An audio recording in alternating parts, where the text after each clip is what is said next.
50 years, 80 countries, 34,000 stores, and a $100 billion business. The buck doesn't just stop here. That's Starbucks for you guys, a global empire and not just your regular coffee chain.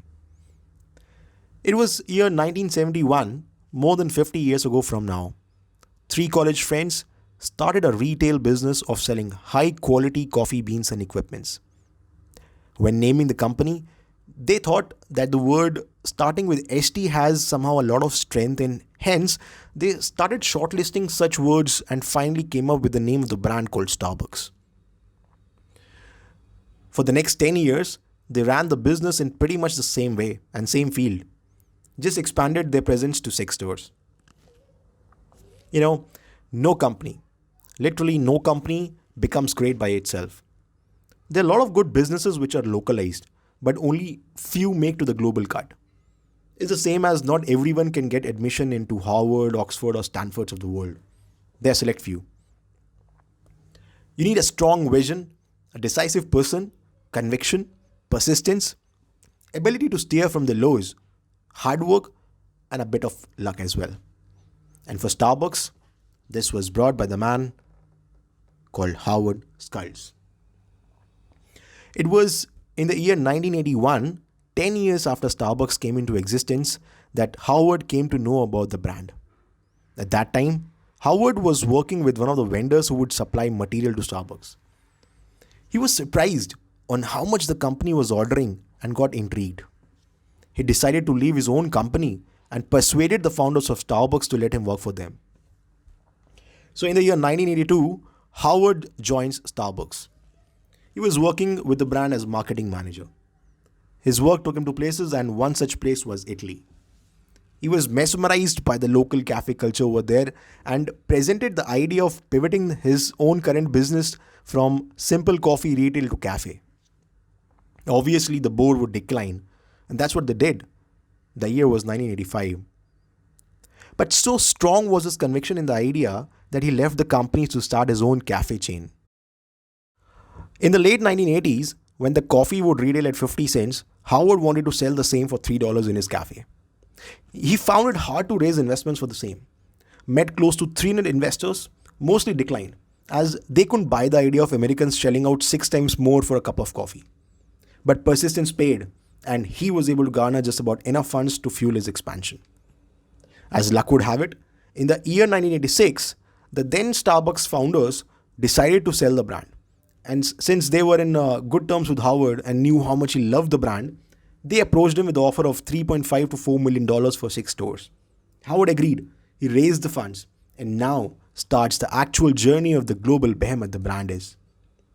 Ladies and gentlemen, the real Starbucks was actually born.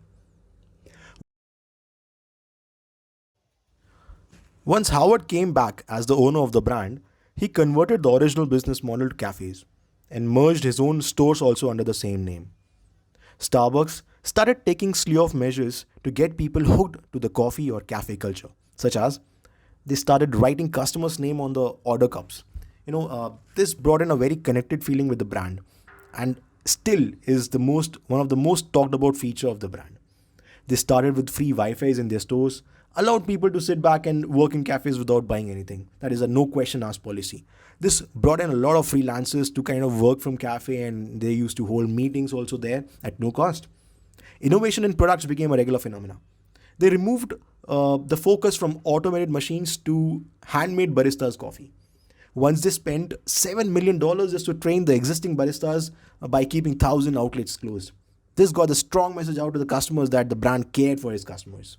As per Howard, it's all about selling an experience and not just coffee. And then only you can get the customer shell out as much as 6 times the regular.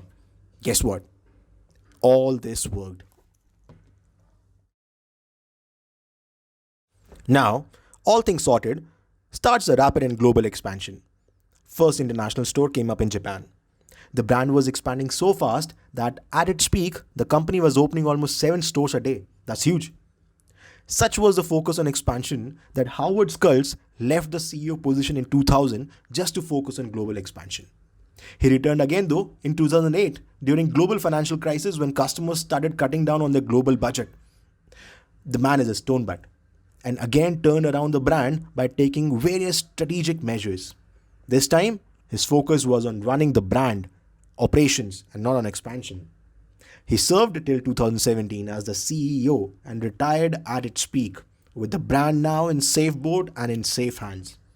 Starbucks has literally no competitor in direct cafe business, with the next best, Costa or Dunkin' or McCafe, lagging way behind. So what's next? Okay, when a brand becomes such high and mighty, they have to safeguard their investors' money and always try to find the next best growth triggers. And Starbucks is no different. It has very strategically made investments in right areas and always try to find the optimized way to make use of the properties. They choose the best of the properties. Realtors line up to get Starbucks as it would enhance the prices of nearby areas. Few of the stores they even have started selling alcoholic beverages. They have a retail space, adult crowd who is anyways exposed to alcoholic beverages. So it would make sense that to serve the alcoholic beverages in their stores just to max the revenue per square feet. Again, one of the major initiatives which they took way back in 2007 was to start the tech, building their technology. Started with just a loyalty program, the tech now has payment app, wallet system, and gift card facility, and much more. Such as the cult and huge following the brand has, that customers have close to $2.5 billion money kept in their wallets with Starbucks. This is way more than 80% of any bank in US. Hence, you can easily say that the brand future is in safe hands and the buck doesn't just stop here. Adios.